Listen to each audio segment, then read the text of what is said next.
My name is Beth Back, and I'm the director of the Middle East and Middle East American Center at the CUNY Graduate Center. And with my colleague Mandana Limbert, we're the co-conveners of the Mellon Sawyer Seminar on Race in the Middle East, North Africa for this year and next. This is the first event of the spring in our series.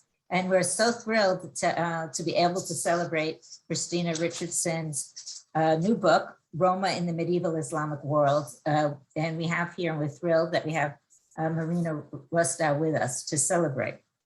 So what we're going to do is I'll introduce our Kristina, who many of you know, and Marina, who many know as well. And then Kristina will present, and then we'll return to Marina. Kristina Richardson is Associate Professor of History at Queen's College and the CUNY Graduate Center. She is the author of Difference and Disability in the Medieval Islamic World and studies non-elites of pre-modern Middle Eastern society. Professor Richardson's work has been supported by the National Endowment for the Humanities, the Mellon Foundation, the European Research Council, and the CUNY Graduate Center. She is also an editor of Dar Islam, Journal of the History and Culture of the Middle East. Marina Rustow is the Khuduri Zilka Professor of Jewish Civilization in the Near East at Princeton University. She's the author of Heresy in the Politics of Community, The Jews of the Fatimid Caliphate, and The Last Archive, Traces of a Caliphate in Cairo, in a Cairo Synagogue. Rustow was awarded a MacArthur Fellowship in 2015. In 2020, she received a National Endowment for the Humanities grant. Her latest book has garnered a bouquet of awards, including the Middle East Medievalist. Just last month, she was awarded the Haskins Medal by the Medieval Academy of America for a distinguished book in the field of medieval studies, and is the Academy's most prestigious award. So we wanted to let you know that if you have questions for the panelists and speakers, please send them to the host in the chat, and please set your Zoom to gallery view. And thank you, Kristina. Please take it away. Okay. Thank you so much, Beth, for that generous introduction.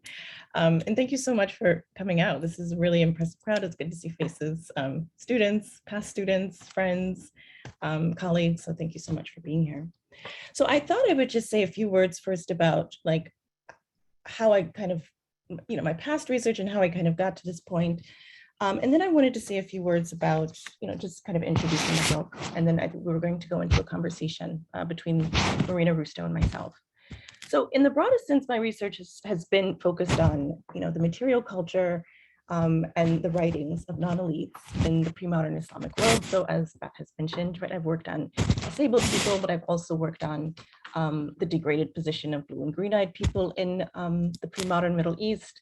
I've also worked on Arabic sign alphabets, a 16th century sign alphabet, and with Boris Liebrands, who's currently in the crowd, right, we edited and together a 16th century Aleppan weaver's notebook, right? So the earliest artisan's notebook that we have in Arabic. So, someone living on the margins of Aleppo in the 16th century. So this is kind of where I've been just like, my attention has consciously or unconsciously has been directed towards non-elites and into their worlds.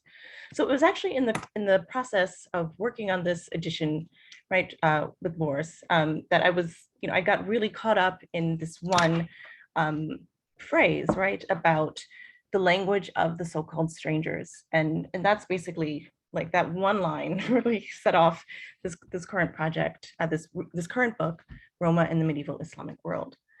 So what I tried to do there was to examine the medieval oral, literary, and manuscript and print production of and their cultures of the Ghuraba and the Roma and other traveling communities in pre-modern West Asia, North Africa, and even Central Europe.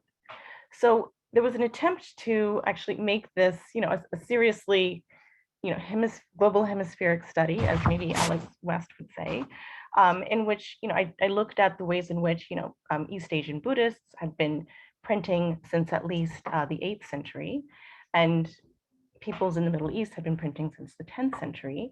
And I think from the beginning, I was interested in seeing if I could find a connection between these traditions and then the printing traditions of 15th century Europe. So I'm sure we'll get into that in the course of the conversation. But I do want to say that I'd be happy to hear comments about it, but I do think through careful documentation, I've been able to show that, that particular groups of Roma had actually brought printing technology from Afro-Asia into Central Europe by the 1410s. So I think maybe that's why a lot of you are maybe here today even. So this idea was to show that, my computer is updating, that decades before Gutenberg's invention of the printing press, that we have evidence of this type, of block printing in this period. So these findings for me, and I hope for you, forced a radically new understanding of the pre-modern period, of also how we understand, transfers of technology and transfers of art, early global print cultures. And I hope that they generate foundational questions. And hopefully we might get to some of these later too, about how we conceptualize the European and Afro-Asian past. So as I've said, and maybe I will try to share something, that my motivation was,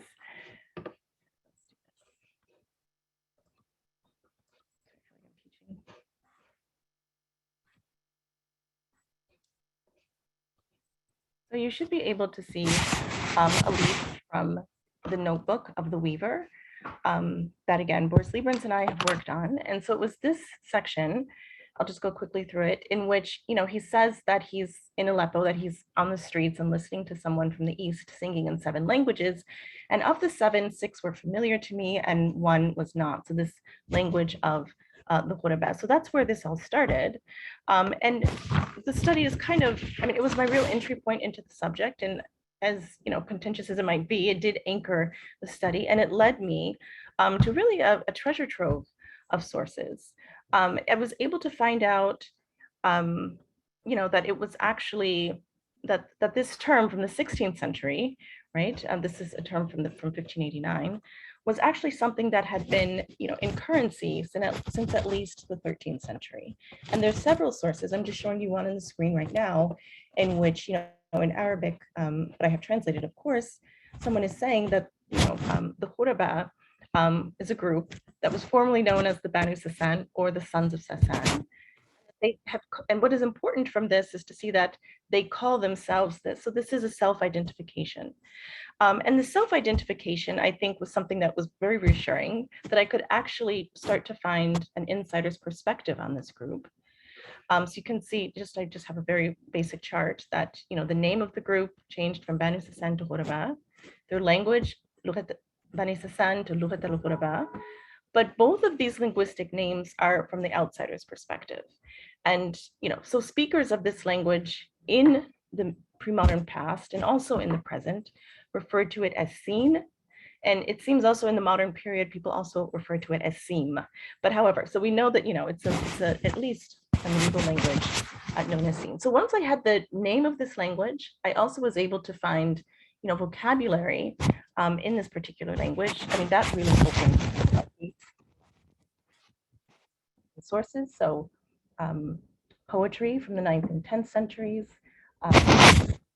works from the 13th century, shadow plays from the 13th century, advice literature, illustrated astrological books, print culture, like printed texts in multiple languages, popular literature and tales, and even manuscript painting. So whereas one might wonder how to do a history of the medieval Roma and Roma-like peoples, I did find myself pleasantly overwhelmed by basically the masses of information that was out there.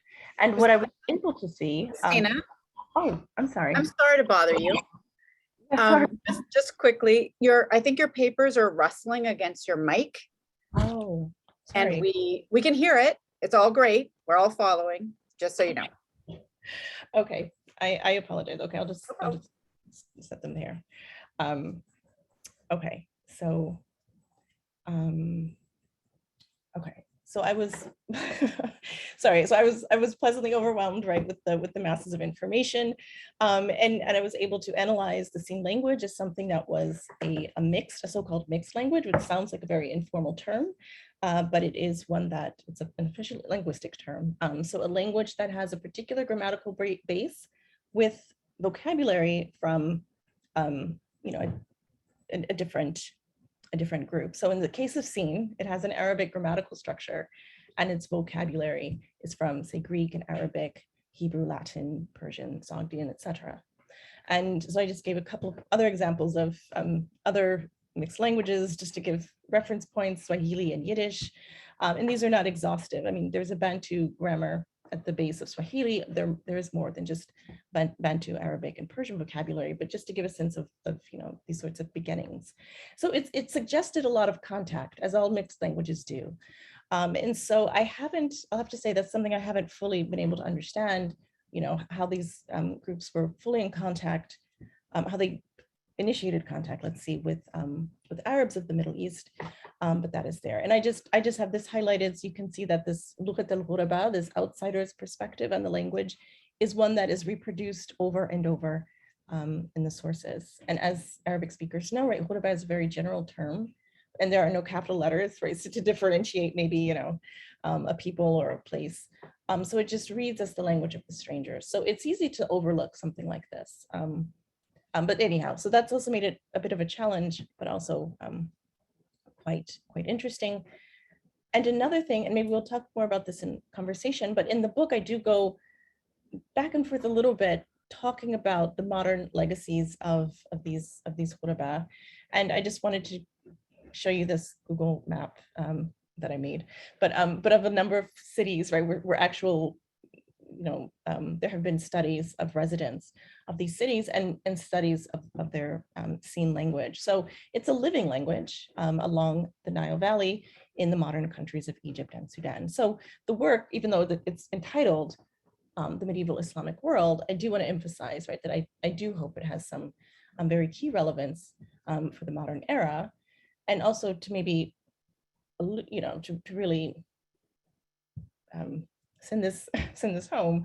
I wanted to just show a number of modern communities that are actually still named, whose names derive from the Arabic Ghuraba, and are not just localized in West Asia. So I have groups, right? I mean, yes, in West Asia, Syria, Jordan, Palestine, Egypt, and Sudan, in Northeast Africa, but also expanding into North America and Europe. So I do feel that, and this isn't the only reason, I can also talk more about that, but that identifying this term from, you know, from the 13th century as one that described a particular group of people who were unified by perhaps seen as a lingua franca, similar lifestyles, and of course, you know, a geographic space at this time, North Africa and West Asia, that there are ways to actually enter into a number of aspects of their culture. I did emphasize literacy and writing, but I mean, of course, with any study of any people, you could find any number of angles to actually pursue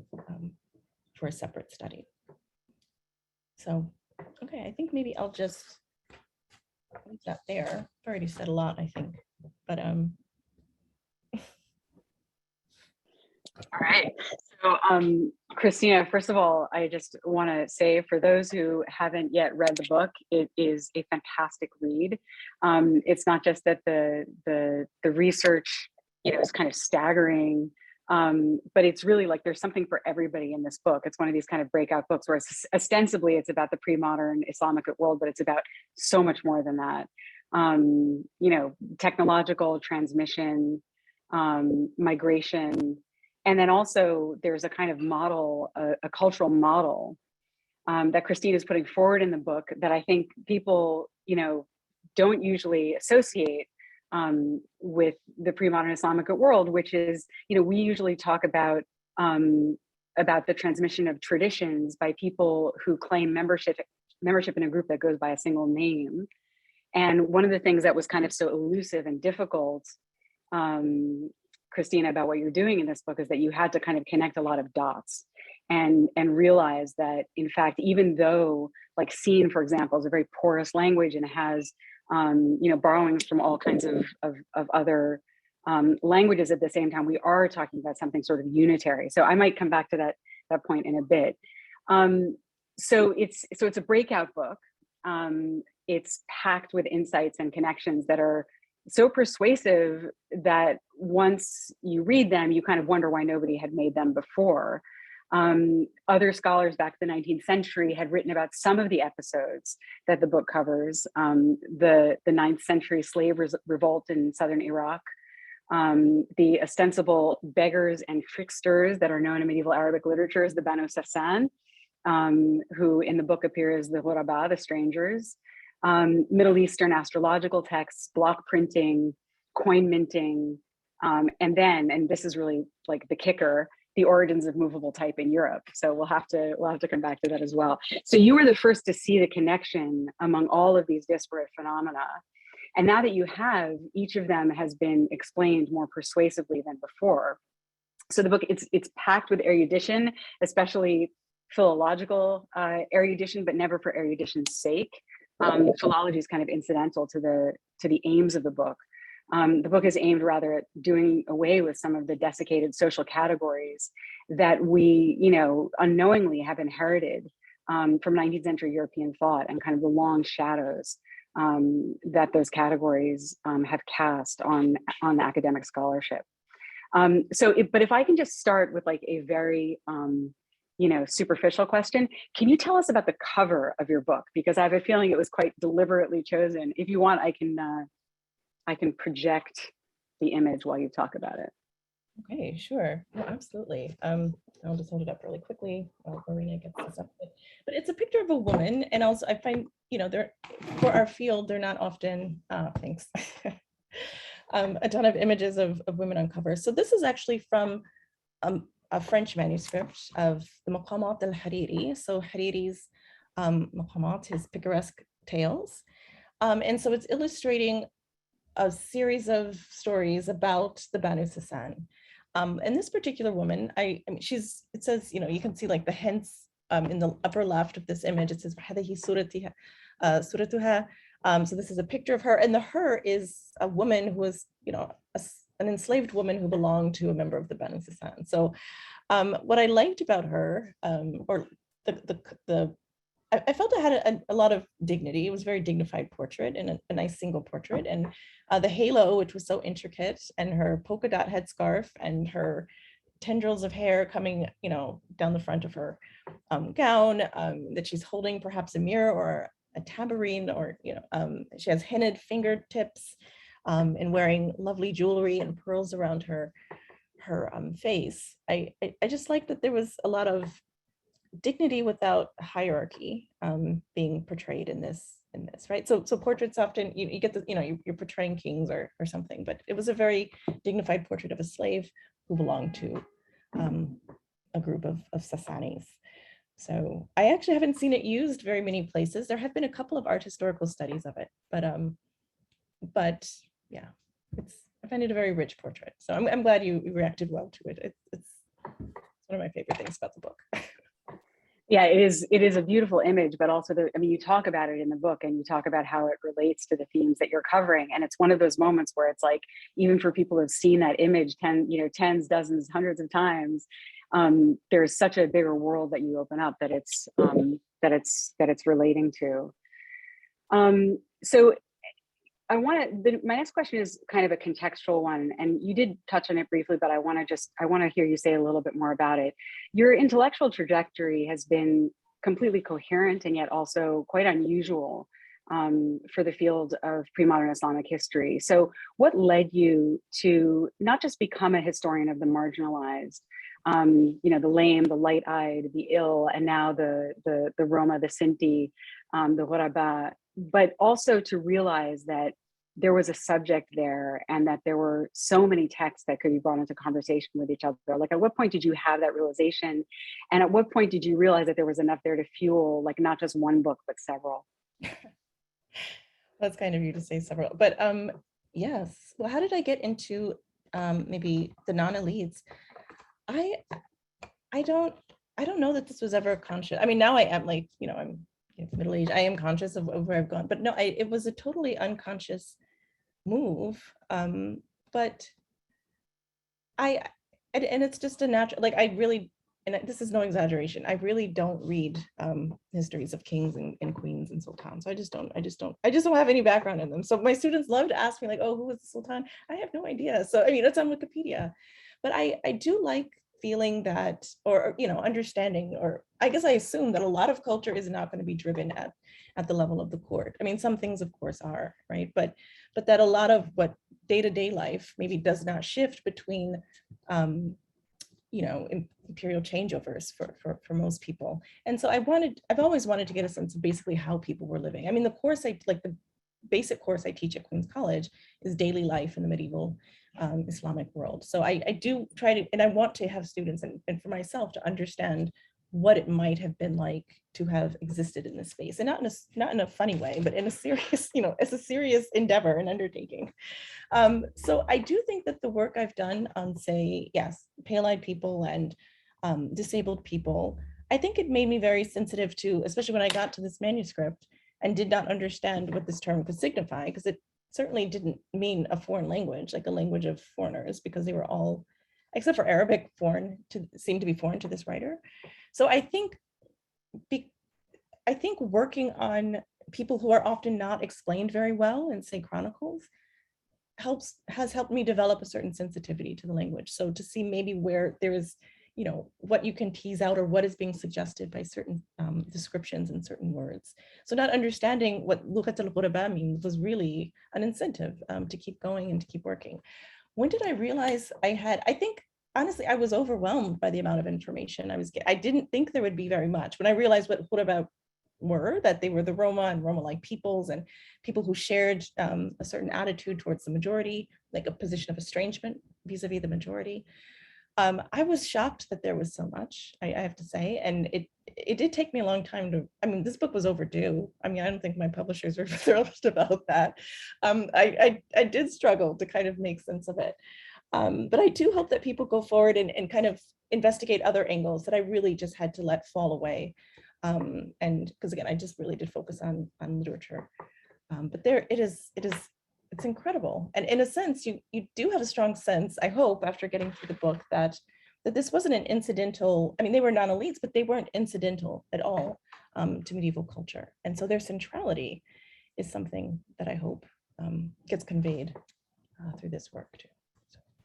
That was exactly going to be my next question. I wanted you to expand on this centrality idea, because the book has left, or will leave, the edifice of consensual information about the medieval Islamic world riddled with holes. It seems a little bit more like an open air structure now. I think it also lets in more light. So what is it that makes these groups important to study, not just for understanding marginalized people, which is, any social historian would like to do, but for understanding the entire society? What has it taught you about the larger world that you study? That's a great question. I do think, I personally underestimated the level of and spread of literacy, I should say, in the world. I know Konrad Hirschler has written much about this, and many others have. I don't know if I'm able to preview this, but Devin Stewart is actually going to come out with an article about, the word sultan in the Quran, suggesting not just a person, but also suggesting a written document. And so these ideas about how literacy is preserved, or the range of literacy is preserved even in the Quran, is something that I'm still wrestling with. So I do think there's been an underestimation of the degree and spread of literacy. And so that changes things a lot, right? If we have imagined, and I have imagined it as something as the preserve of the elite, then that changes my attitude towards the sources. But if I try to understand that maybe peoples existed in this period, non-elites who were literate, and sometimes even more literate than the average person, that has been world shifting. I've even started to investigate, there's some evidence, and I know, Marina, I've spoken to you about this before and presented it to some of your students, but that even enslaved women, enslaved African women in the Abbasid period, so like, whatever. So in the early Islamic period also, but that they were educated to also work in libraries, that there's evidence, right, of this kind of that there was enslaved servitude, in libraries, and that they were dealing with the manuscripts. So you have a lot of, I think there are a lot of layers of literacy that have been overlooked for various reasons that are very important to get into. Layers of literacy and also participation in knowledge production, knowledge preservation. I mean, there are kind of a lot more hands on these texts. You know, one realizes after reading the book than one might have thought before.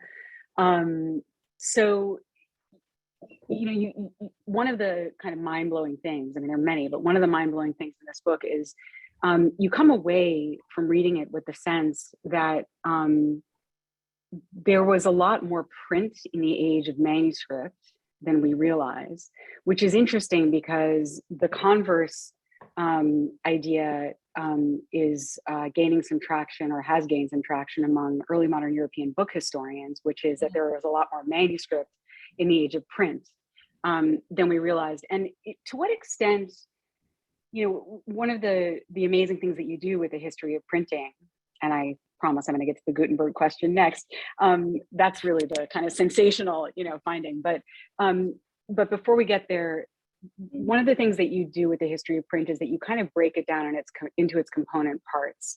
So instead of movable type, you know, in the German lands in the 15th century, seeming like it just came ex nihilo, you show that there are lots of components of the technology that were actually, you know, around beforehand.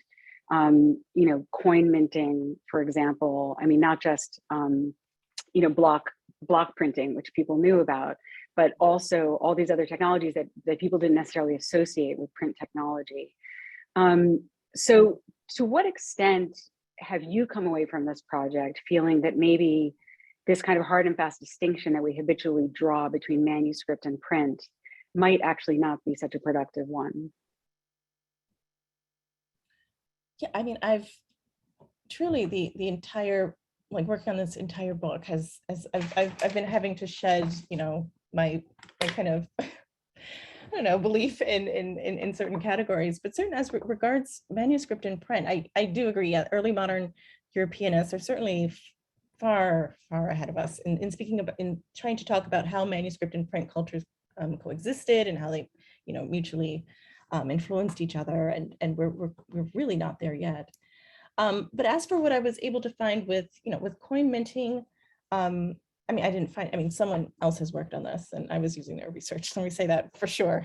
So I'm not stealing that, but they had shown, I think it was Stefan Heidemann, but I need to refresh myself, but that he had shown that that die makers were using, you know, punches to make portions of letters. So putting all these punches together to make a single coin, right? So, so similar to a printing press, like using elements of words that are in, and then putting, you know, letters and putting them together as words. So that existed there, and that had existed for a long time in both, you know, Umayyad Spain and also in the Central Islamic lands. What I was really struck by in the course of my research regarding manuscript and print was just how, I mean, the certain conceptual barriers that, say, historians of especially the Middle East had in really understanding what these materials are. And maybe I'll just put a link to one in the chat. So it's, let me find a really pretty one I like. Oh no, here, this one's pretty. So this is an 11th century print in Arabic that's currently held at the Metropolitan Museum of Art. There's a full accession number that you can have. But what is also interesting is that that a lot of people have dismissed this type of work, partly because you know, it was seen, I don't, you know, I think there have been, okay, let me start over again. There have been false divisions between printing images and printing text. I actually think that's been the thing that has really divided the field. So if you work on prints of images, say a Rembrandt or a Ghuraba, something, you know, that's the domain of art historians. And if you work on printed texts and printed books, right, those are book historians. And I was actually kind of surprised that the conversations between them were so distinct. And I only really came to understand this in reading actually a historian of Chinese pre-modern books, who was saying that this sort of division is also projected onto the Asian past.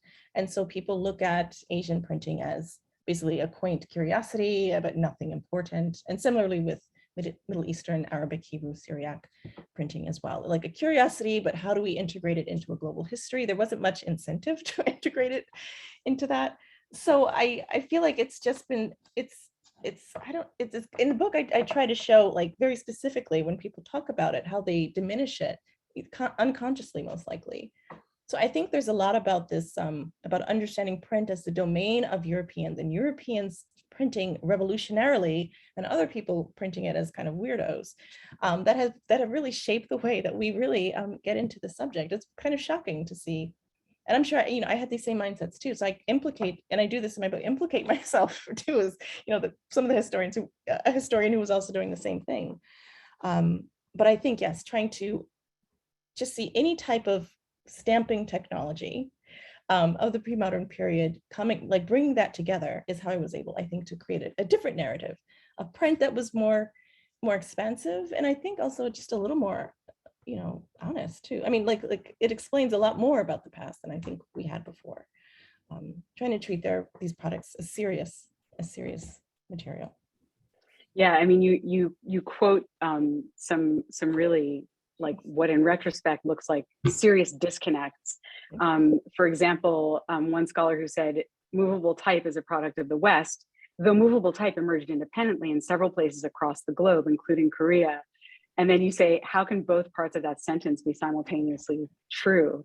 So can you walk us through the Gutenberg argument? Your book will be dealing a serious blow to the standard account of Gutenberg's invention of movable type. So can you tell us what the standard account was, how your book departs from it, and what some of the implications of that could be? Sure. So the standard account is that Johannes Gutenberg developed the printing press, probably alone, but if there are helpers, like they're unnamed, but maybe there was a goldsmith who helped him. These people are surmised, but they are not named. He certainly had people assisting financially with his invention. So that is, Johann Fust, we know about these figures, but the actual technology is supposedly him alone, developing this in Mainz in the 1440s and 1450s. And in his early prints were, a Türken calendar. So I don't even know, Boris help me, but, and then also the Gutenberg Bible. And so, printing, and also a Latin grammar book. So he was printing these early. So the story is that, even though we know that, paper was invented in China and printing arose shortly after that, around the 8th century, that this had no plausible connection with Gutenberg. So, well, historians do acknowledge this East Asian historical development. It's always seen as completely irrelevant to Gutenberg. So that's really not been challenged. And I see some students from my printing before Gutenberg course, so they've heard me, bang on about this last semester. So we've worked through, how entrenched that narrative is, and startlingly entrenched. So what I was able to show, so I've already mentioned to you that the Ghuraba is the name of the strangers, and they seen. So in that seen language, some of the earliest printing technology we know from the middle, like from West Asia and North Africa, is actually in seen. It's not in Arabic. And what is interesting is that you have, Arabic speakers who do not know seen, using seen terms to refer to printed matter and to the act of printing and to the actual printers. So the word in our the word for, say, a printed amulet, like the one I've linked to in the chat, is tarsh. So that's the word. Oh no, I sent that to one person. Sorry, sorry, man. You just got that one. Anyhow, but this word is also used in Arabic sources to refer to printed matter, and so, but it persists. So over the centuries during which the Ghuraba were printing, so from the 10th to the 15th century. And how do we know that it was essentially the Ghuraba who were printing? Is because it is only mentioned in connection with them, right? In Arabic sources, in their own writings, in Ghuraba writings, they describe themselves as printers, and they have a monopoly on this. So what I think I was able to show in the book is that as the Roma were moving, like Roma groups were moving into Central Europe, the first, like, really, like in imperial records, the first record of them is in 1417, arriving in the city of Constance on the Bodensee. And they get an audience with King Sigismund, who is attending the council, who's attending a particular council. And so they approach him and they ask him for a letter of safe passage. And they claim that they were Muslims who had converted to Christianity and then flip-flopped in their faith. And as flip-floppers, they had been commanded by their bishop to wander for 7 years in penance.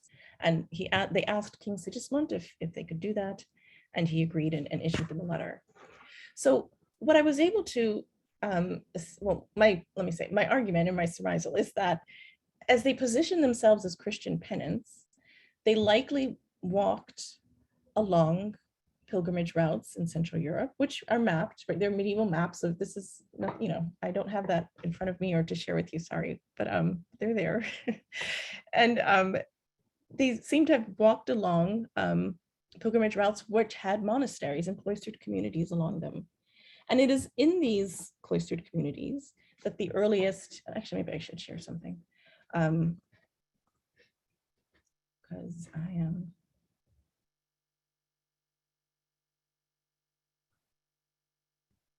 Wait. Just a second.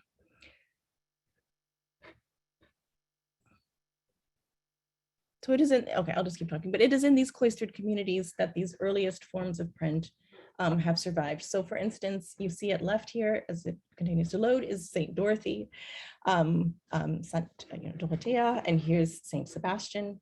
The medieval Europeanists in the audience are quite familiar with these images, but these two are the earliest known prints on paper in Central Europe, and they date to the period during which the Roma were circulating through this area. So this monastery, which no longer exists, it's today a hotel that you can go to, but in Bad Reichenhall. So this is in Bavaria, and you can actually, if you look at a medieval pilgrimage map, you can connect Constance to all of the places where we see print emerging. So why do I think it was the Ghuraba Roma? Well, the earliest attestation of Romani in Latin script is actually from the year 1515, from a monk who was from Bavaria. I realize this is 100 years later, but he did record words, and this is I can put the link later in the chat if you want to look at the original German manuscript. But he does provide, he has several, vocabulary lists in different languages, including, as you can see, Czech, Polish, and Russian, and maybe Hebrew. But he has a few lines towards the end of Romani, as you can see. Well, you can't read it, but it is here. And I'll give you the link. But Ayyām Kamāl, who has analyzed this manuscript from many different angles, attests that the words that we find in this list seem to be linked to the Ghuraba dialect of Romani, if not the Bosnian Ghuraba dialect. And so that made me, so based on this, I started to, were these, Ghuraba, so maybe the Romani subgroup of the Ghuraba were moving westward and bringing with them a technology that they had been using for 500 years. Here, I'll stop the share. For about 500 years without interruption. And so for them, this would not have been a new technology. It would have been a continuation of medieval practices, right? Centuries old practices. So while it is startlingly new for Europeans, it was, it was old hat. So I do, I think, a deeper investigation of this in the book, but that is essentially the argument about how print came to Europe. And so what do you think some of the implications of that could potentially be for those who know and love and study Gutenberg or for early modern Europe? Well, one funny thing I was able to find was that, if you trace, also not just the emergence of print in these cloistered communities, but also if you trace, it's kind of funny to read today, but as these, they call themselves Little Egyptians. So in my book, I refer to them as Egyptians instead of Roma. You just try and use the term of the period. So as these Egyptians were moving northward, in chronicles, you have, outcries from locals. And it seems also that when Gutenberg was purportedly at university in Erfurt, that the Roma, like a group of Egyptians, had actually passed through the city at the same time as he did. That doesn't mean that there was necessarily a connection, but I do think, that there is a necessity to read so-called German history in close, do a close reading with say this Romany history I'm trying to bring out, that they're not disparate strands, that there might, I mean, maybe Gutenberg purchased an amulet. I mean, I don't know, but there might be something there, and it's certainly nothing to overlook. But the implications also about how we define, often a frequent definer of the early modern European period is, the advent of Gutenberg's printing press, which is great. But so you also have to wonder, and it is, again, as you've said, Marina, it's understood as something that just happens in a burst of genius. But to understand it as a process that involves, converted Muslim groups, roaming groups, groups maybe, multilingual groups. And how do we maybe reimagine European history as something that's not just driven by elite, Gutenberg was very rich, white men, Christian men too. I mean, that there just may be more to it, and the more to it is maybe the more interesting part. So that's what I think we can maybe move from there. Sure.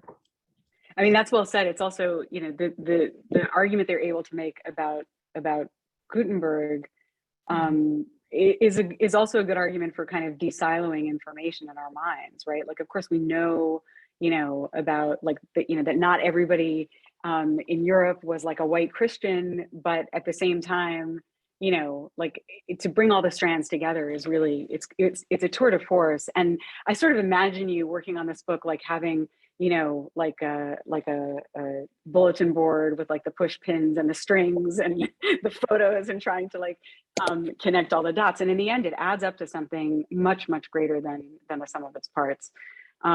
So for those of you who have not yet read it, you have a real treat ahead of you.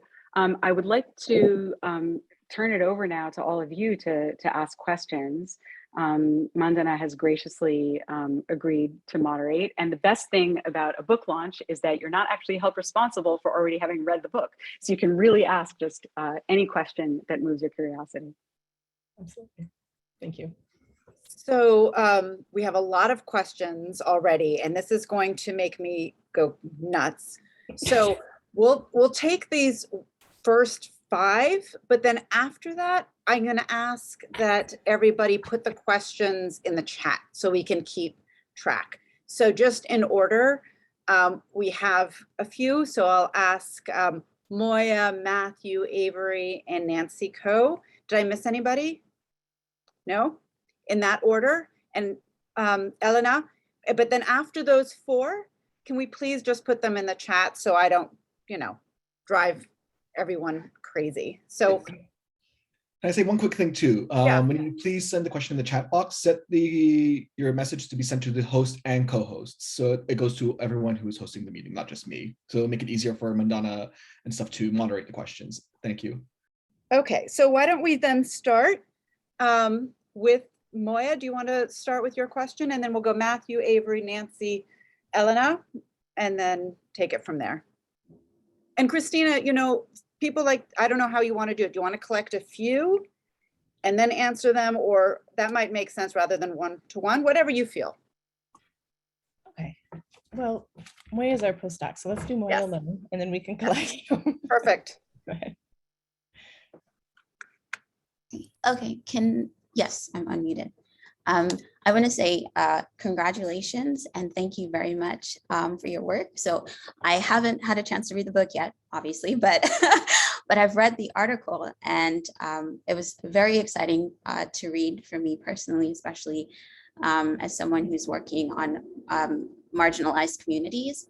And I wanted to ask a question that is something that immediately popped up in my head as I was reading the first page of your article, but also related to what you've mentioned at the beginning of your introduction. And it's the idea of coming to realize what al-Ghuraba meant. And as you've mentioned, it's it can be a quite vague term. And I was just wondering, how is it that you said in your article that it took you about a year to figure it out, which it seems like, I mean, it is not seems like, it is a very long time to pursue something. And I'm just really fascinated by, one, that time frame and the dedication, but how you came to realize that there was something more more to this term than what's seemingly readily apparent. Yeah, well, I had forgotten I'd put the actual time frame in the article. So yeah, it is embarrassingly long in a way. I think I'm just relentless. I mean, some of my friends can just tell you that about me. I mean, they're just kind of relentless, but it's a good thing for a researcher. It might be hard to deal with maybe in day-to-day life, but yeah, I just needed to know. I can't really explain why I didn't give up, why I kept going after it. There's not a good reason that I didn't give up. Yeah, how did I don't even remember. I remember I was still in Germany. So yeah, it was maybe about 2015 when it finally clicked. And I just remember yelling in the household about what I thought I had found. But I don't even remember. It's been such a blur and so much, I don't remember exactly what it was that tipped me over. It might have been actually what I showed you, that when it said Lughat al-Ghuraba, and I had it in a red box, because this was actually the preface for a long poem, and it was a poem about their language. And if I didn't translate it or read it, but it said something like, my friend asked me to gather the language of the Ghuraba, and something about their wiles, and gather something about their arts. And this poem has been worked on, but when it has been talked about, it's written as a poem on the Banu Sasan. So I didn't know that the Banu Sasan were the Ghuraba, I believe, until I actually went back to, actually got the manuscript from the Vatican, like an early manuscript, and was able to see the heading said, it's a qasida on the Lughat al-Ghuraba. So a lot of serendipity there and persistence, yeah, but thank you.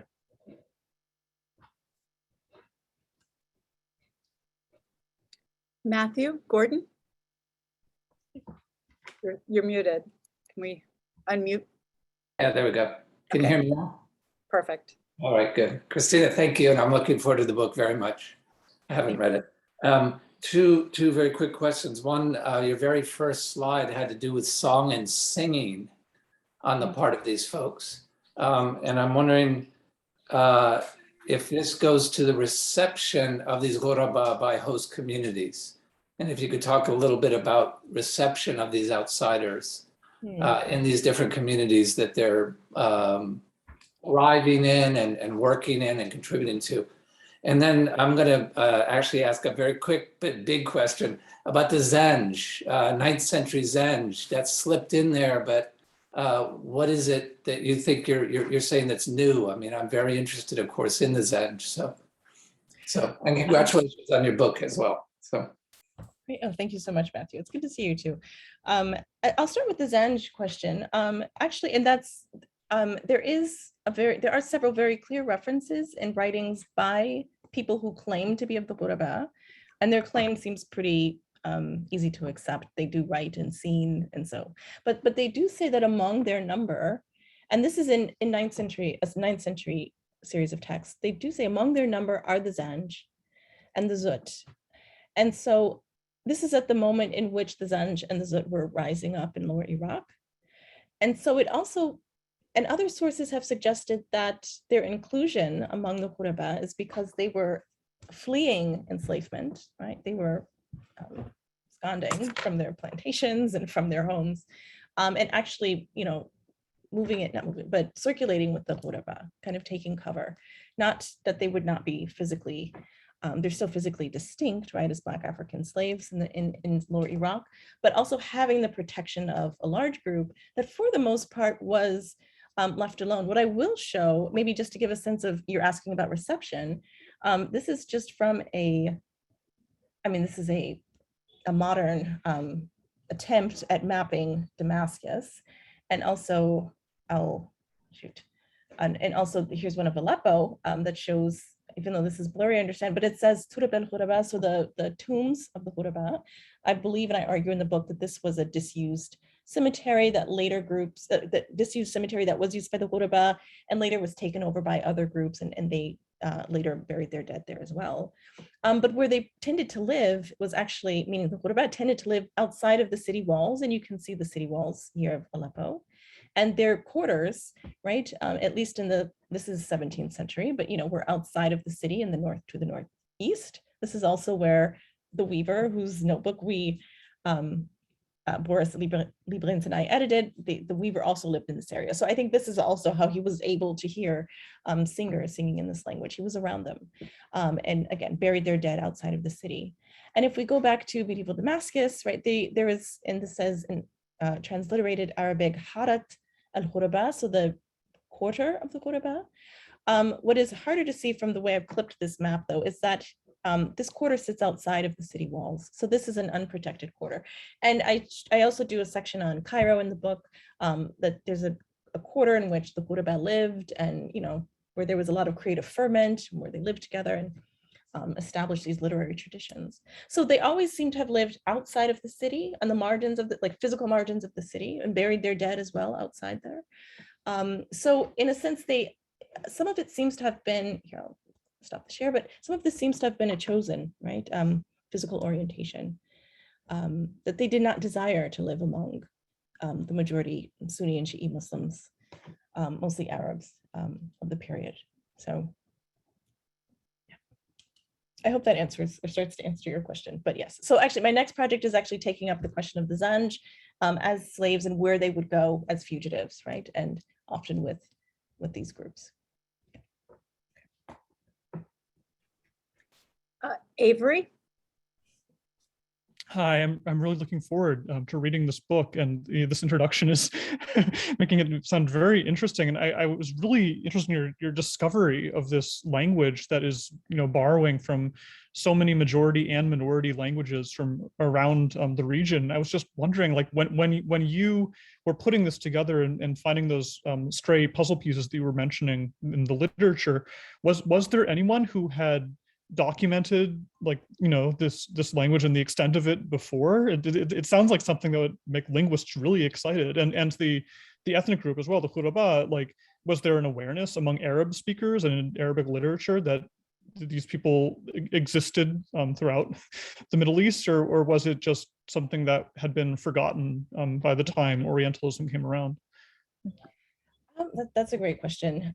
Because there have been documentations of this language, and there have been, I mean, you know, in the 19th century, and also studies of some of the texts. I mean, most of the texts I look at, aside from the 16th century Weaver's Notebook, are texts that have been edited. So yes, our notebook is something different.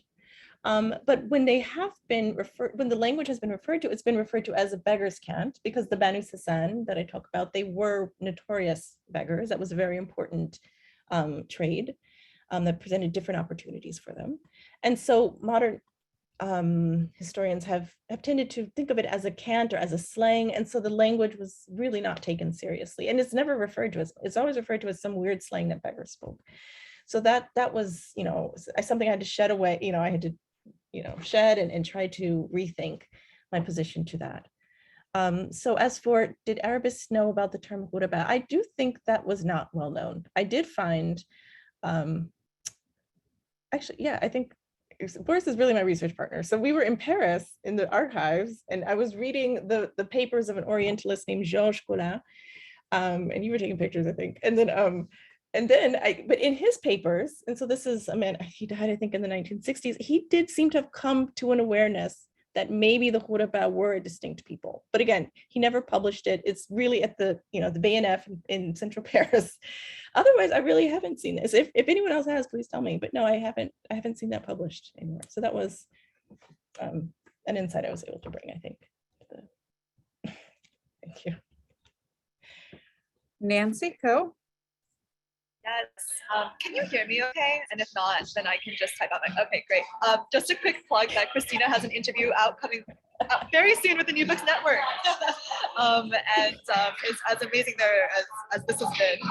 So I have two somewhat related questions. The first is that I'm so struck that one of the texts that you blew up for us, where it says, so the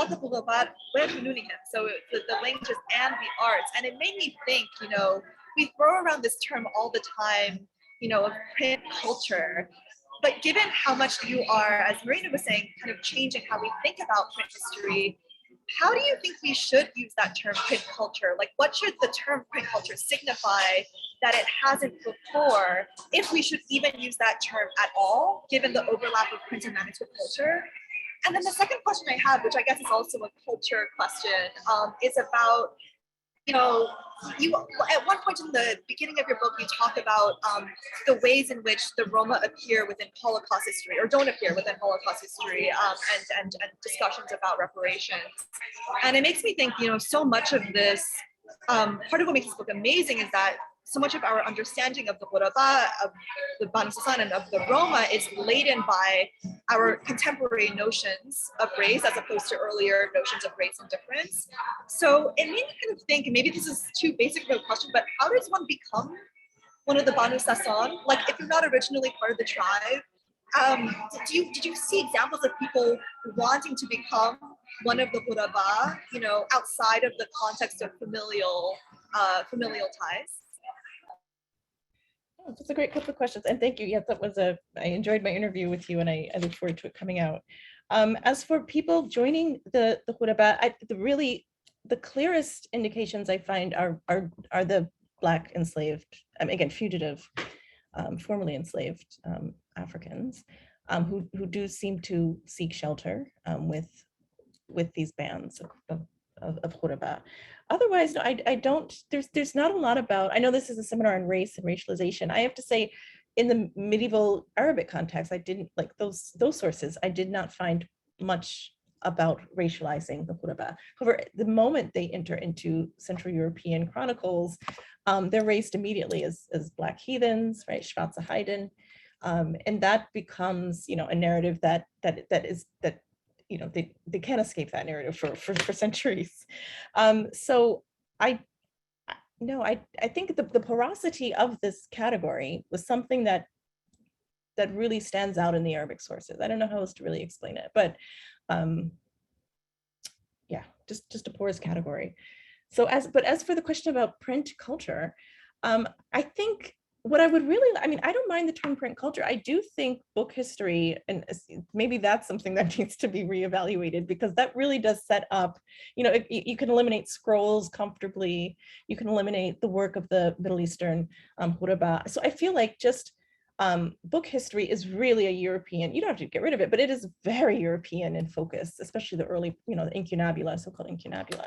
So I think expanding the category to print culture allows us to bring in East Asian and Central Asian printing. And I mean, I didn't even get into like the Mongolian block prints and Sanskrit xylography. I mean, there's so much that we just really discard if we just focus on the European book. So I think that category is kind of maddeningly narrow. Yeah, thank you, Nancy, for your question. Elena? Hello. First of all, congratulations, Kristina, for completing incredible tour de force kind of work, exactly as Marina said. I personally do not think, because I remember you were talking to me about it in 2015, that you finished it. It took too long to finish it. I think that I think that this is a spectacular time frame, given, you know, all the problems and all the different areas that you went to. Really, this is amazing, because you went into printing, and that's a completely new, you know, area for us and for the book. It's like, you know, it's another part of the whole argument. I just wanted to ask you a couple of like small questions, because, you know, it's so much in your book to yet read. I haven't read. I thought there was, but I might have gotten completely confused, a connection with the Romas and or with you know, with the Gypsies in northern Greece and in Crete, because Crete has always had, and in your period and subsequently, very close connections, cultural, economic, and also in religion. Every religion was in Crete, with Egypt, right? With Alexandria, with Cairo. Now, and I was surprised if they went to Cyprus, which is interesting, because of course Cyprus is very close to and has more contacts with Syria and Palestine at that time would have had. Did they also go to Crete, or am I wrong in that? And ethnically, were they only Africans, or were they also, did they have other communities within them that spoke Ghurabi, which were, European more or mixed. So fascinating the work, absolutely. Oh, thank you, Ella. That's very kind. As for, yes, were there, so I did, and I didn't, you're right, I didn't say this in the presentation, but in the book, I do say that the Ghuraba were a multi-ethnic kind of confederation of peoples.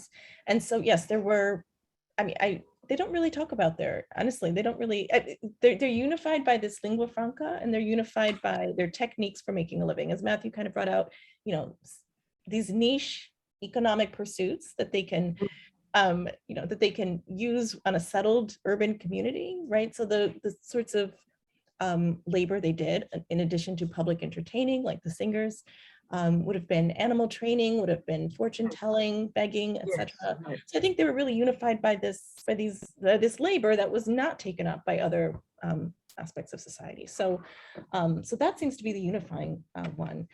As for where they're coming from, the Kanawa, whose analysis of this 1515 German monk's notebook, he does wonder if there is a Balkan origin, right? They're moving to the Balkans and into Central Europe, and that seems pretty clear. And also maybe if maintaining this closeness with cloistered communities by claiming to be Christian penitents, right? Maintaining this kind of contact in the long term. So yeah, so I definitely think there's a Balkan element. They claim, again, when they get there, to be Little Egyptians, but that might be coming from the Ottoman term, and Zoe can say more about this, but from the Ottoman term, Kipti, right? So kind of Copt, and so they're kind of retaining this. Yes. Balkan, right, yes. as they move forward. Yeah, they just translate Kipti as Little Egyptian. So yes. Yeah. So, Kristina, there are a whole bunch of questions in the chat. One of them, the first one on my list, and if I missed anyone's, please don't hesitate to let me know. So the first one is about astrological texts and how they figure into the book. You mentioned that in the link. So perhaps you could say a little bit more about that, and then I'll go on to the next question. Okay, sure. So so part of the fortune telling practice was definitely and related to their literacy was this printing of amulets, as I linked in the chat, right? So these were, in addition to performing these fortune telling feats on the streets, part of this was also selling amulets to their crowds. So that is very clear. And also in their own writings, they talk about a particular book. I'm not focused on the camera because I'm trying to find a picture of it for you. But a book in scene that is referred to as a bulhan. So this is not an Arabic term. And in fact, when people write about this illustrated astrological book, they retain the scene vocabulary for it. I don't seem to be able to find a good image right now. Oh, I do. Actually, I do have one. So, so these sorts of texts, and let me show you this picture.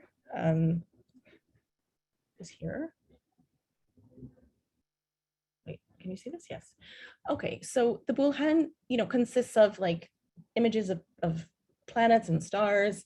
You can use it, like here's a sample page. The only fully intact bulhan that we know of, right, especially in the public domain, is at the Bodleian Library at Oxford University from 14th century Iraq.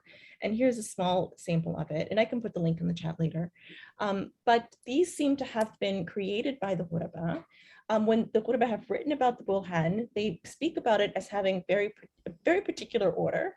And they use this as a prop in their fortune telling, like, you'd open to a page, or, and maybe read a fortune, or, you find someone's birthday and you're able to do that. What is interesting about these Ghuraba astrological books is that they were later translated by, and the images I have here are, you can see here, an Ottoman Sultan, right, who's being entertained. Well, he's in his library with 2 servants and 2 servants who have dwarfism.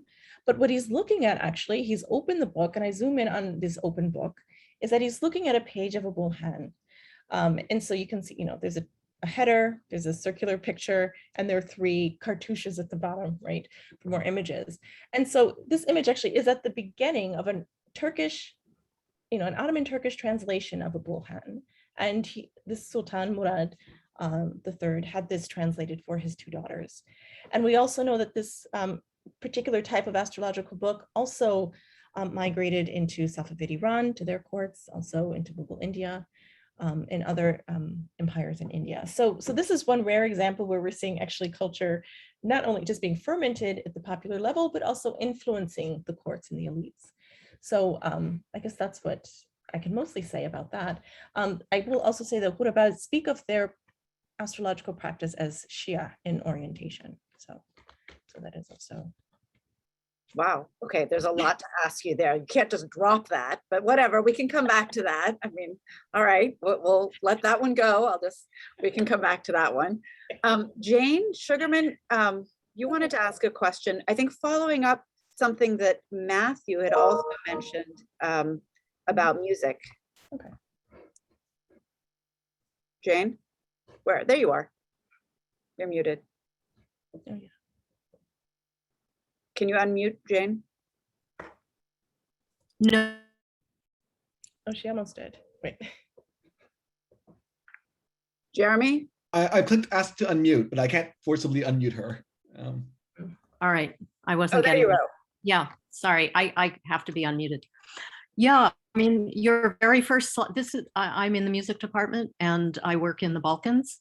And obviously this has tremendous possibilities for us. And I just wanted to maybe pull some things together. My colleague Carol Silverman was online earlier, who specializes in European Romani music, but I think she's gotten off now. So the first question is that your first slide was about a Ghuraba musician. And I'm wondering how frequently music was among the occupations that you mentioned for the medieval period. And then the second part of that question is one of the groups, one of the contemporary groups that's been mentioned as being Romani, often without really any documentation, are the musician and dancer families in Upper Egypt. The Ghawazi dancers and the musicians that accompany them. And I'm wondering if they are among the contemporaries of the scene language that would tie them to this community. And then finally, it isn't just the word Gipti. I mean, almost all the words in the Balkans for Roma derive from the word for Egypt, as does, of course, the word gypsy. So I mean, this may, I mean, that's always been one of the puzzles of Romani. Uh-oh. Wait.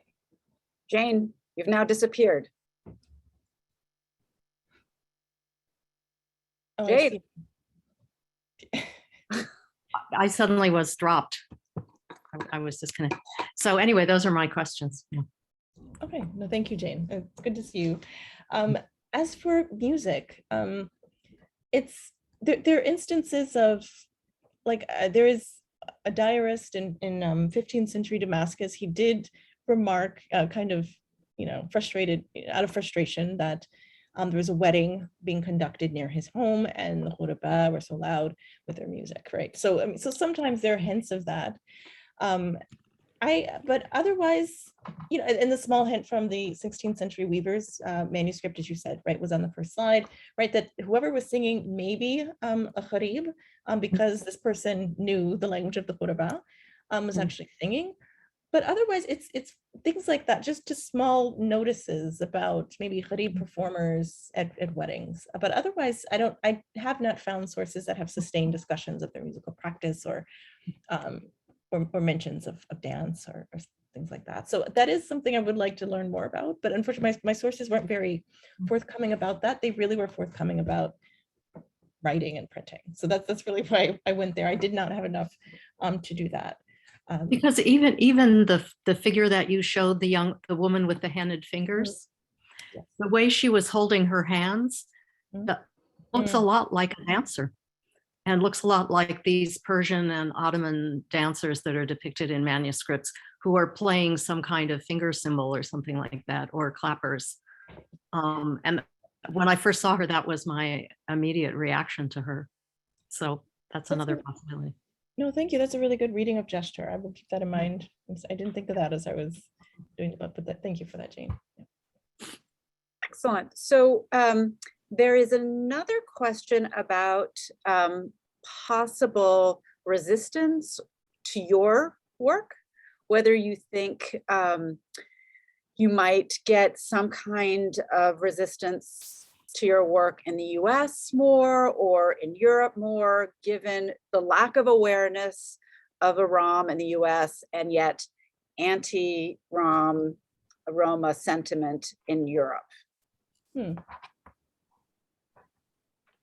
Well, so far I haven't heard any resistance. I mean, I've actually been pretty I did anticipate, like, especially the Gutenberg wasn't first thing would anger some Europeanists, but actually the book historians who have been very warm and welcoming to this idea, I have to say, I think that thesis, every chapter has a different argument, and I think that is new for the field. But this argument about Gutenberg has circulated widely, and so far I have not, no one to my face has said anything. So let me know if people are, doing the other stuff, and let me know. But otherwise, I don't think, I do think I've protected myself in the sense that I really have documented this as closely as I could have. So these weren't, I mean, the last thesis about Gutenberg, that could be disproven at some point, but I think I have really shown a plausible route of transmission and a time frame and places and people, monks and nuns, right? Printing and as for US historian, I just don't see it being as controversial. I think it would be easy to write it off if you haven't read the book. It sounds like a pretty fanciful thesis, but I think when you read the book, it seems pretty, it's pretty plausible. So I'm gonna, good research habits will hopefully insulate me from too much. So. Great. So there's another question about how your research on the Ghuraba help us think about the construction of religious identity in the pre-modern Islamic period. If they're defining themselves as Shia, maybe that's where we. Oh, is that what's okay? Yeah, I think here I'm going to put another amulet in the chat. If you get a chance to look at it, it's great. If not, don't worry. But it's a multilingual print, and the print is in Arabic and Coptic and Hebrew and Aramaic, and each linguistic section is part of a religion. It's this is also illustrated in the book, but it's easier if you can zoom in on the languages, I think, than what is done in my book.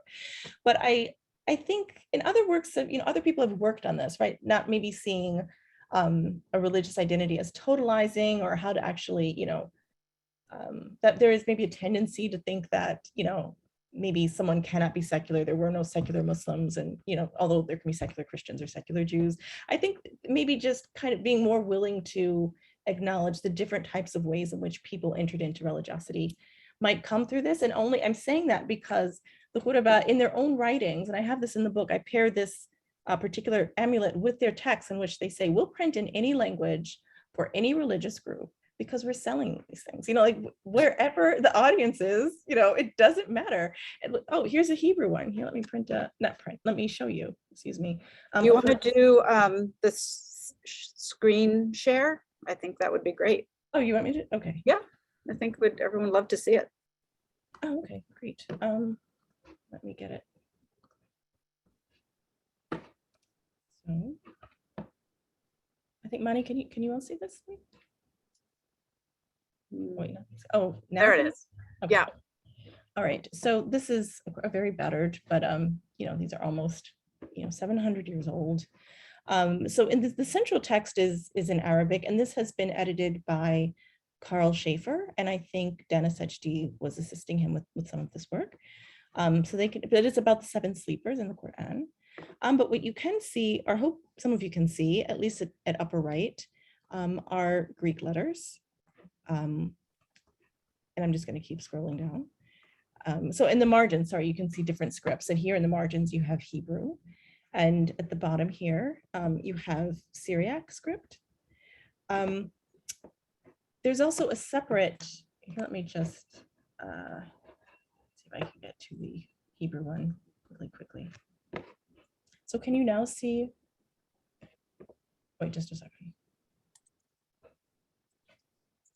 Can you see a Geniza fragment? Maybe Marina should talk about this one, but can you see a fragment with? Yes. Okay, good. So you can see, and I did have a student actually help me well, did translate this, but you can see it's multicolored, it's got images and it's got text from a verse in Deuteronomy. So it was not that they had to print or sell or tell fortunes for people who were like them, right? So there was a lot of flexibility and fluidity, and I think something that we may not easily identify with the pre-modern period, maybe something we could start to look into, right? How tied to some of these identities were people? Was it really, did people feel comfortable purchasing, say, Hebrew language amulets or the other ones I was trying to show from people who made, like this one is clearly, appealing to everybody, right? It was just something for every Christian, Jew, Muslim could get something from a text like this. So there was a sense of, I don't know, expansiveness. Maybe we don't associate with that period. I guess that's how I would answer that, long-windedly, yeah. That's fantastic.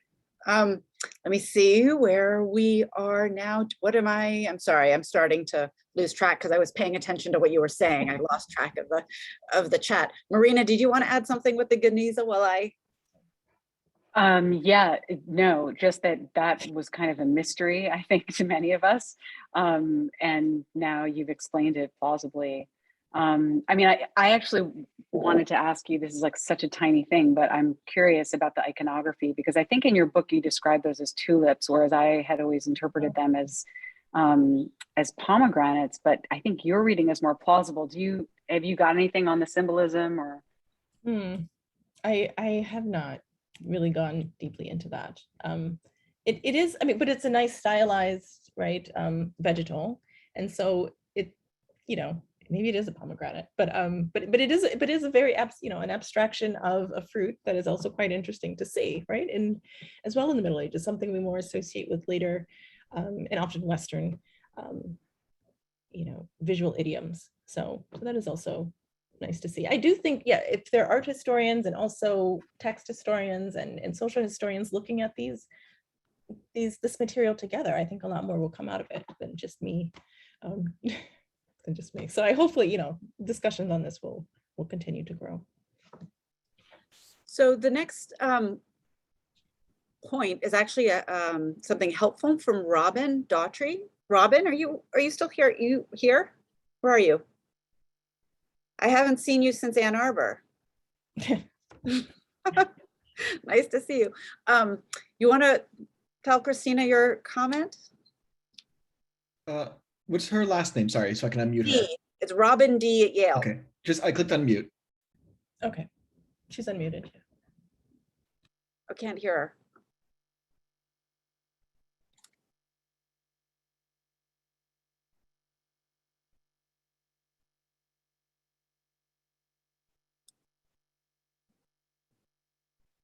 Okay. I think she's getting, everyone can give her a second. Can we hear you? No. All right, Robin, can I go ahead and make the comment? So, okay, great. So she's suggesting that there's an article by Karen van, someone whose name I'm going to completely butcher. Kirk. Yes, okay, I should know that, sorry. Trade like any other indicates that the dancers had a seam language. Right. I do know that, yeah. The book was published with UT Austin. Yeah, it's a great book. And she's done other articles on this. So she's an anthropologist of performance in, I believe, Upper Egypt. No, wait. Well, in Alexandria. Sorry, in Alexandria. But yeah, she does show that, modern dancers and performers were speaking scene and scene, and it's a great introduction to this modern language. Also, Everett Rowson, right, a professor emeritus at NYU, has also written about scene speakers, or seam, as some modern groups were calling it, in Cairo. Also, Alexandra Pars has written about other scene speakers. So they're definitely tapping into this modern component of it. I do think, however, I mean, maybe medievalists can jump in. I don't think medievalists even knew about this, or knew about this language, really. I mean, maybe Everett Rowson, but it was not well known. So I think that the connecting and showing that there's a long history of this language, that it's not a slang, I think was the intervention I was able to make. But you're right, that there's a far more written about modern dancers and shadow play artists, etc. Also, Paul Kala wrote about it in German. Can I jump in with a question of my own? Of course. Yeah, I was actually curious about the interesting relationship, and I don't know if it's possible to say anything about it except for maybe make an inference or surmise something. So if here's a community potentially marginalized or define themselves as Ghuraba, as strangers, and yet they have this power, this authority to be circulating and producing amulets with power for a variety and vast community of multi-religious, multilingual groups. That's interesting, right? So they're not, as you say, they're not, that often happens, right? Potentially non-elite have a certain kind of authority for being unknown. There's a mystery about them.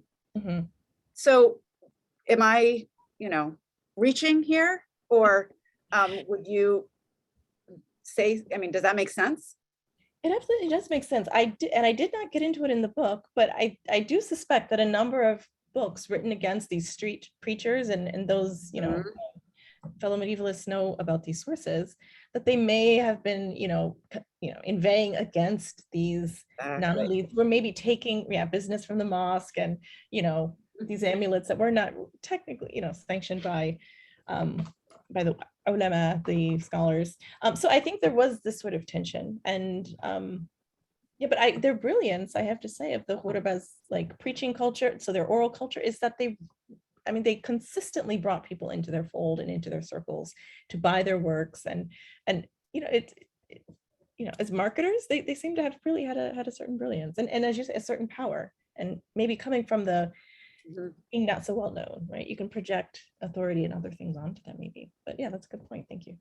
So anyway, I just thought that was very interesting, that they would have that tension and that power and that authority, and clearly maybe getting defined as illegitimate somehow by others who do want authority or trying to control the language of religious knowledge somehow. I don't know. That's it's just a thought. Okay, so so someone asked you if you've come across the Hand of Fatima, images of that in some of the images of amulets that you were looking at in the iconography. Yeah, no, I haven't found. In terms of the images, there is actually a graduate student at NYU. She's cited in the book, Lila, and she's working on actually printed amulets that have images of Mecca and Medina, like kind of schematic maps of the two holy cities.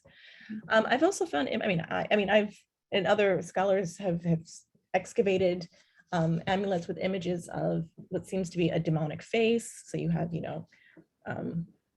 faces of so-called humans. You also have images of animals. So there's one at the Met, a very beautiful one of a gazelle. So they do combine text and image in them, but so far, no, I have not seen the Hand of Fatima. So there's another question about in Persian, the term used for Roma is koli, or koli, rather than Ghuraba, or Gharibe, right? So did you ever come across that, or have any idea of that distinction or that term? No, I haven't come across that term. But there are, in Iran today, first there are Romani speakers living in Iran today, right? So, an old, but a former professor, of mine at University of Michigan, right, published something in 1970 about Romani being spoken in the village of Zargar outside of Tehran. So we do have, evidence of Romani speakers living there today. But however, there is a group, and there's a very brilliant French dissertation on this, and it's cited in my book. I just remember the author's first name, Mira, and I'm sorry right now I don't have her last name at hand. But she writes, but her dissertation is on the Ghurbat of Iran. and also the relationship with the Ghuraba of Afghanistan. So in her description of them, and this is again a modern anthropological study, but she's describing them as chiefly beggars in urban areas, mostly poor, Shia, but that's not unusual for the region. But their name, Ghurba, G-H, I mean, she transliterates it Ghorbat. Yeah, it gives me a sense that maybe the Kohli, maybe they were not included under the Ghuraba at some point. I don't know, but there's still, you know, this name has still persisted, and the social group seems to have reproduced itself into, certainly with a lot of changes, but into the modern period somehow. So here's a question, and then Jeremy, you have a question too. So this is another question from Moya, following up on your earlier comment on the racialization of the Ghuraba in the modern period. And she's wondering how and why Blackness becomes ascribed to this group. I mean, I guess that's a great question. I think, and I'm not a Europeanist, excuse me, and I hope maybe there will be engagement from medieval Europeanists on this question. But there seems to be a lot of literature, secondary scholarship about how Blackness is identified with, with sin.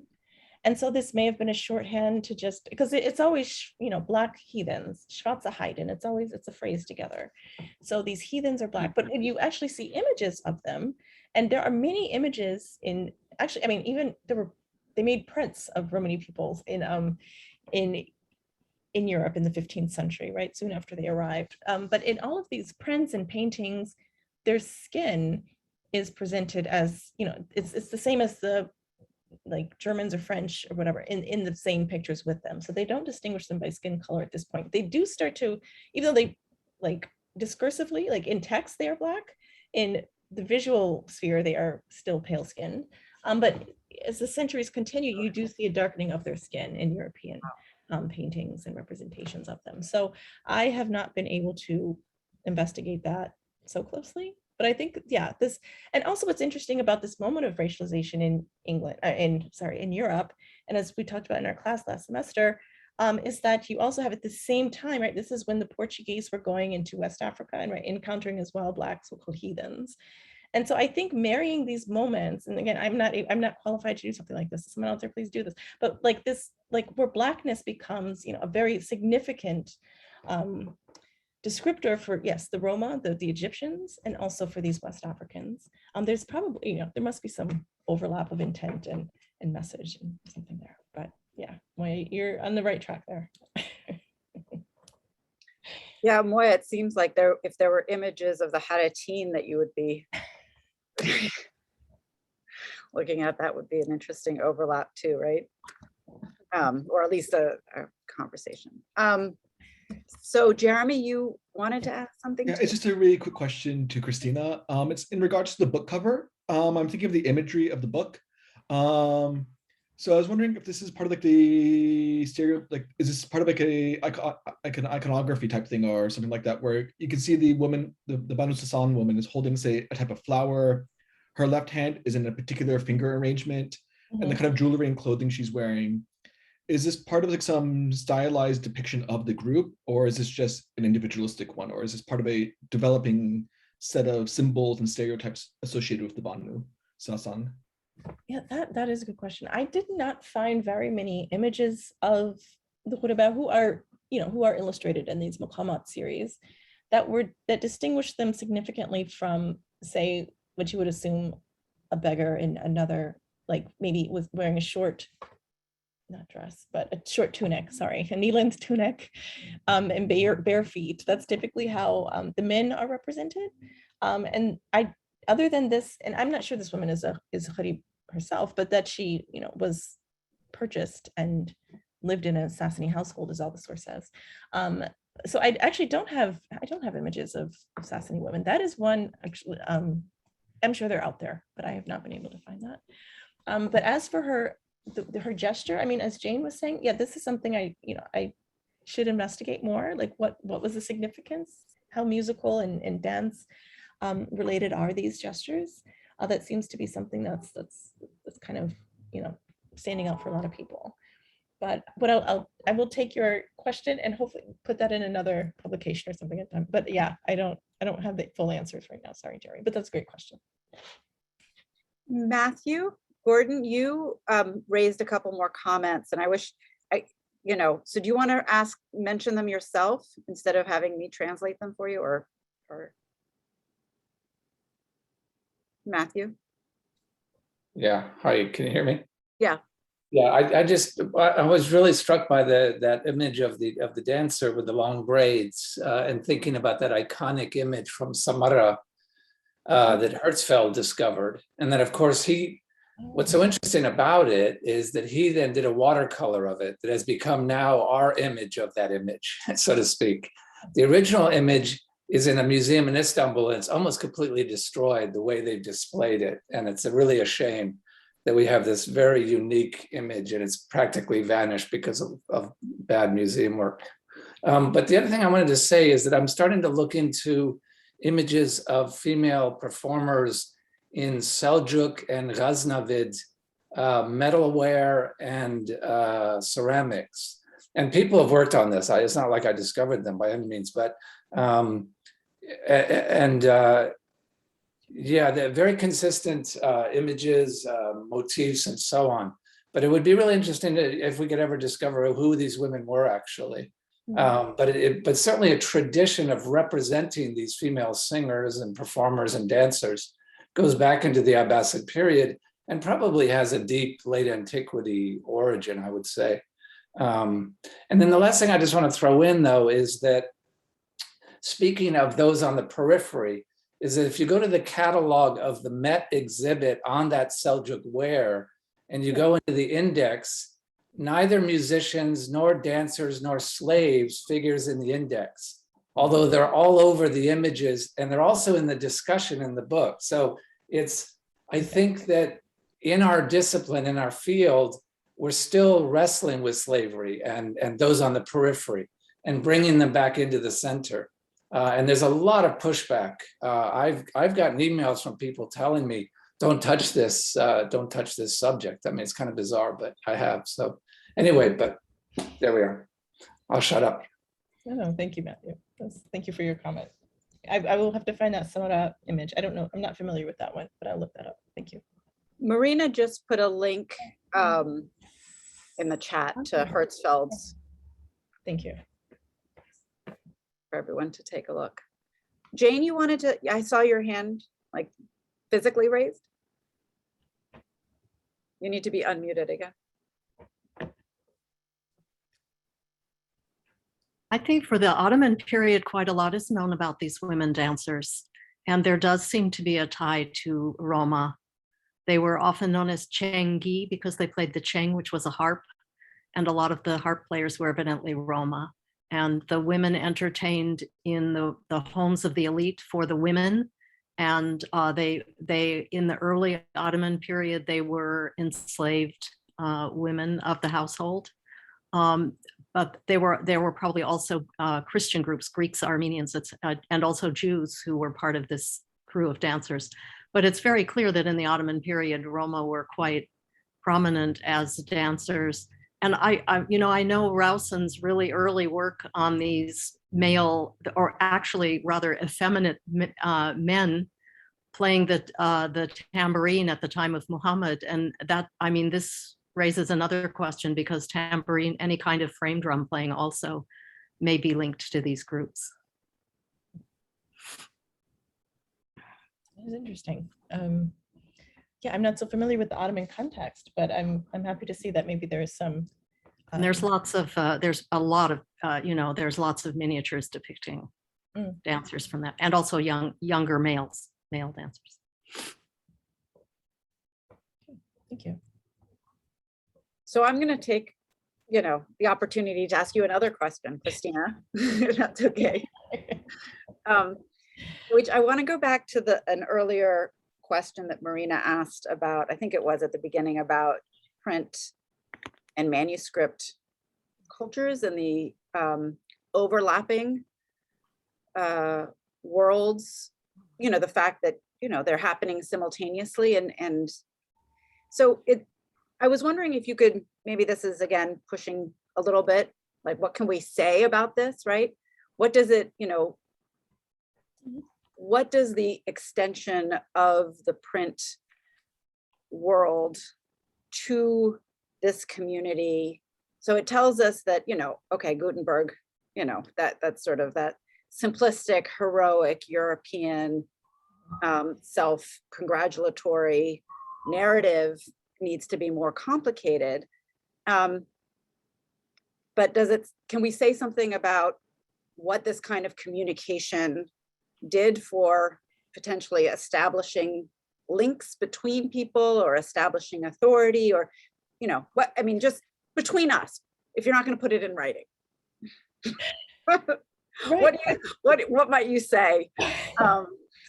Yeah, just in this quiet, small little group, and no one, Well, I think, of course, in the European context, the idea is right that this is where the public sphere gets created with print. And I have wondered, not whether, I haven't really seen the evidence of a public sphere in, say, the Middle East or North Africa through printing, but it is interesting. I think one avenue that could be of interest, I also see Johanna Pink as an audience, but these are some of the earliest Quran, these are the earliest, what am I saying, portions of the Quran that have been printed in the world. So I think there is maybe a way in which we can understand or try to interrogate the standardization of religious texts. When I do look through some of the transcriptions that Schaeffer and Sajdi have done, they do differ from kind of the canonical Quran text that we do have in a lot of key ways. I don't know if that's printer error, right? The error of the carver of the block. Or if these were just different versions of Quran that were circulating. And again, this is from the 10th to the 15th century. So some of these are very early Quranic texts when Islam is a 7th century phenomenon. So I think, yeah, how do we understand about, the creation of a public understanding of the Quran where there's still competing narratives going on? Otherwise, with say the concomitant print and manuscript culture, what else can we learn about it other than other than they beat Gutenberg a little bit to it, or the monks in southern Germany? Is really maybe there's the bigger lesson is just demystifying some of the categories. So we understand print, and it's such a popular topic. And I think, and I know I've talked to Nancy about this and others, but it's because this is what we do, that we read books, and we're supposed to write books to get tenure and keep tenure. And we're supposed to, this is our identity. And so we do project the majesty of our own work into the past in a way that may be the big fiction, right? That we count civilization as a place in which print exists, because we print things. That's just my personal, and again, I'm never going to publish that because I don't want to get hate mail. I get stressed out. So, but that, I think that is a big component of it. How are we actually just trying to, glorify or actually ratify our own choices as something that is indicative of something great? It's like the, how surgeons justify, brain death as a death of a person, right? Because they are invested in the idea of braininess as the center of their humanity, right? Where there are philosophical conversations about just because the brain dies and there's other fun, is that really someone who has died? So I think there are ways in which we have to decenter ourselves and maybe get into a different history of print. It is, and I think students in my class brought it, it's just carving into a block of wood and putting ink on it and putting it like weaving is more complex. So maybe we have just held this on a pedestal for selfish reasons. So. Fascinating. Beth?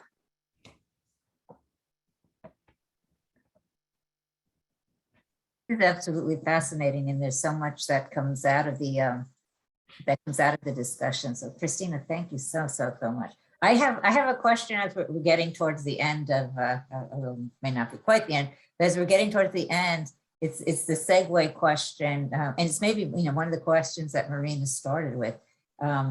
But that is, can you tell us a little bit about where you go from here in the next project? I don't know if you want to walk us from your first project to your second project to this, but just, tell us a little bit about, how this project is leading towards this end and what you're planning to do, and some of the links you may see, but some of the new terrain So it's sort of giving us a glimpse into Sure, sure. No, I'm Yeah. happy. I've actually gotten pretty far in this new project.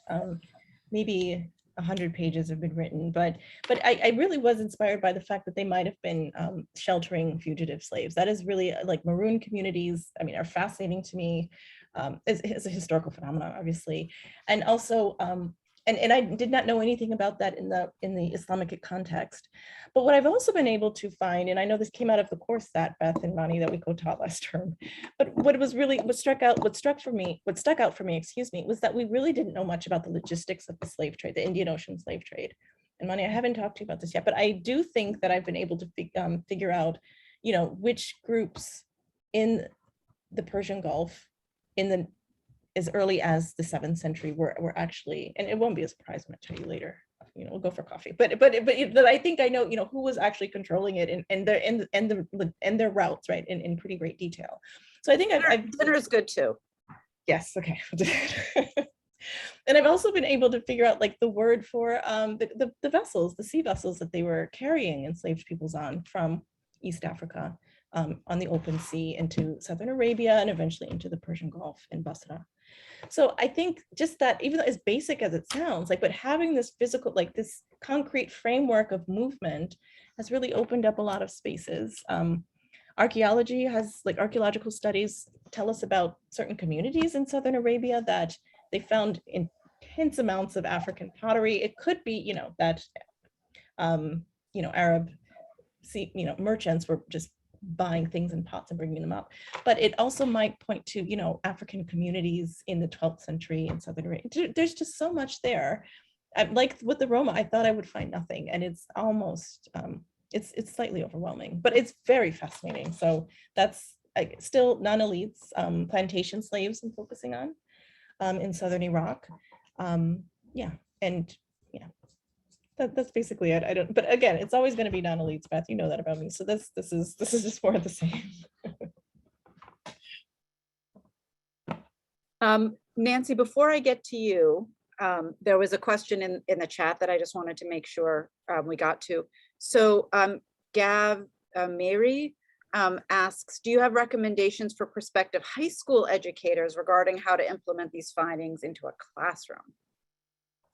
That is a great question. That really is. Wow, you've really stymied me. Let's see. I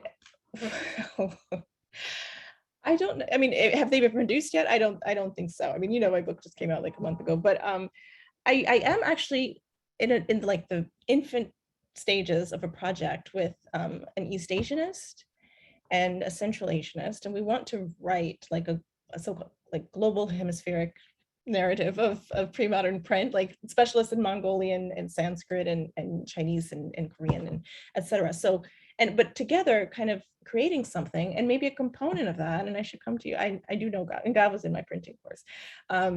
You could help us with that, I think, a lot. But I think what I would like to do is to get this narrative out into a wider public. I think there is going to be an article in Smithsonian Magazine in March on this thesis and on this book. So I like the idea that it's getting into, you know, it's reaching a broader audience, and maybe, but you're right, God, there need to be kind of like lesson plans and real material to make sure that, so I'll be on that. But thank you. Right now there's nothing. Great. Nancy, Co. Oh, you're still muted, I think.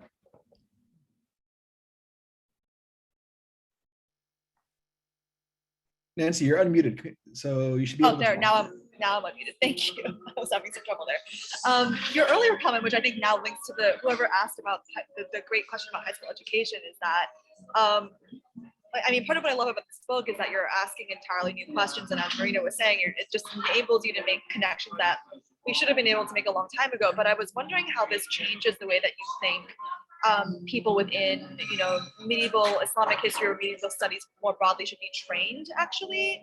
Like, you know, if we are to take the conclusions of your book and the questions that it asks to their maximum capacities, you know, how would that change the way that students are trained? I'm just thinking about this because our department is doing a search, and it's like this thing that we talked about in our conversation about how you would think, based on the scholarship that people that we've produced for a very long time, that regular people were just reading Ibn Arabi, and that was kind of, you know, that was life. And that's obviously just a very important, but one small part of it. So I was wondering how you would re-envision actually also graduate education in addition. Yeah, I mean, I mean, this may not be the answer you expect. I still think it's good to learn the canon. I know it's boring. I know that, but I don't think you can effectively break through it if you don't know the canon. And I think that's really, I think that's the boring answer people don't want to hear. They want to like start with, let's look at a particular minority group who are fascinating. But you know, if you don't know what the structures and institutions were and how people interacted, then all of that can be, you know, you can make up some interesting fictions about people, right? That would make no sense to anyone living in the Middle Ages.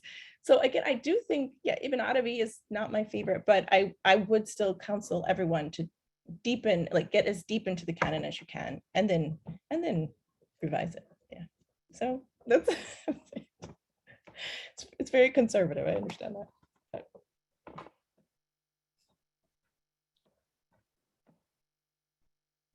I was wondering, sort of as we have a few minutes left, Marina, are there questions that you asked or want to sort of follow up on from your earlier comments? Sorry to put you on the spot. I don't mean to. No, it's fine. As questions have occurred to me, other people have asked them. So I'm a satisfied customer. And Kristina, is there something that you want to add? Because of course I can just keep on talking to you about stuff, but and clearly Matthew can too. Well, I think, have we put the discount flyer in the chat? I know it's kind of late for that, but maybe. I think. I posted it at the very beginning, at least for the American market. Okay. No, I mean, I think, you know, we've really touched on the main themes of this work. I also want to say, you know, it's in conversation with a lot of different, you know, like Marina, right, who's also, I think in the introduction, we heard about the various, you know, awards of your book that is looking at reimagining, right, how archives were constructed in the past. I think this is work that's just happens to be in conversation with a lot of different, mostly women, actually, historians who are revising some of our major theses, right? Marina really revised the thesis that there was no archive, right? That we have no evidence of archives in the Middle Ages, Islamic Middle Ages. Monica Green has revised by a whole century the entry of the plague into the Central Islamic lands. We have Verena Krebs, who has written about, revised the relationship between Ethiopia and Central Europe. So I think, you know, it's coming, and I think it's a really exciting moment to be doing this kind of work and conversation with these types of writers. Yeah, I look forward to the future. It looks good. It looks good. I think I cut off Matthew. I don't know if he was. Yes, Matthew I could see you wanted to ask another question, please. Okay.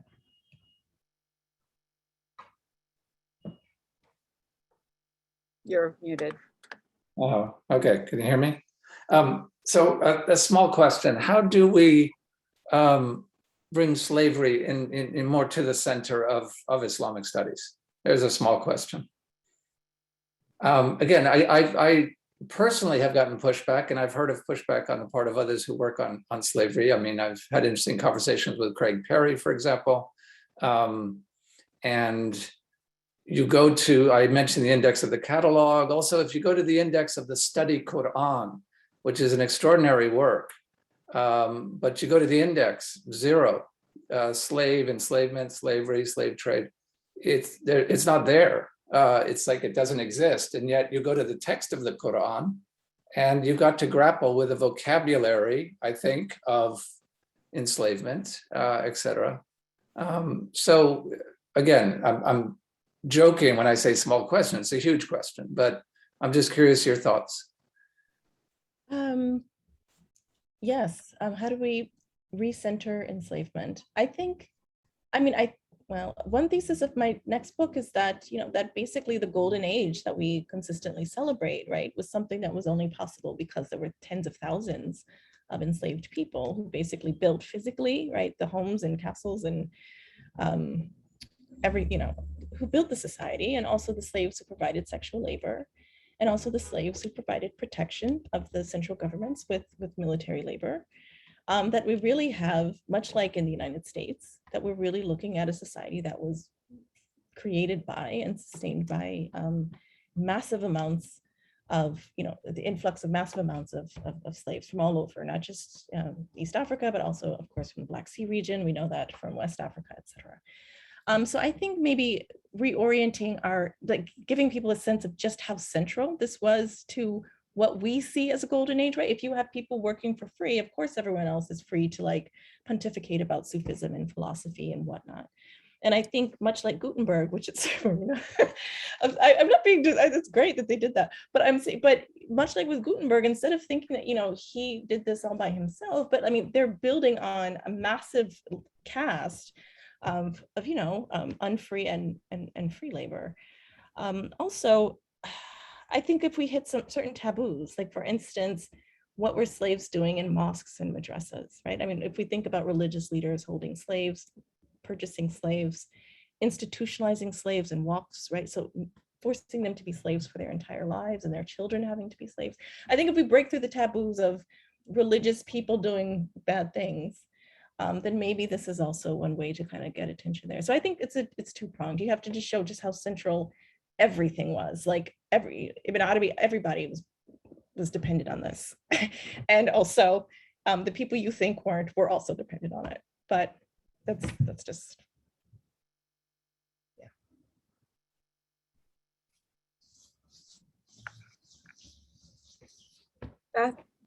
Beth, did you want to say something now?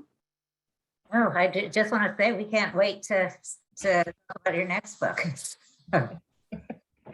Oh, thank you so much for having me. But we really enjoyed, I think we all really enjoyed the discussion today. I wanted to thank Jeremy for his work behind the scenes, or here where we actually see him. I wanted to thank Marina for coming and joining us today and starting us off on a wonderful discussion. And I wanted to thank everyone for their great questions and this great conversation, which is really, we've all learned a great deal, but most of all, I wanted to thank Kristina and to congratulate her on such an achievement. Just really a path-breaking book that's wonderful. So we wish, as I feel like I'm repeating myself over the last 2 years. We wish we could do this in person, and we will do it in person soon, and we'll celebrate in style. Absolutely. Thank you, everybody, for coming out. So just remember, Jeremy put in the link at the end of the chat, how to, right? Kristina, you want to say something about that? No, yes. No. Discount for the book. Yes. Yeah. So I can't wait. Brilliant. Thank you, Kristina, and thank you, everybody. Good night, everyone. Bye. Bye.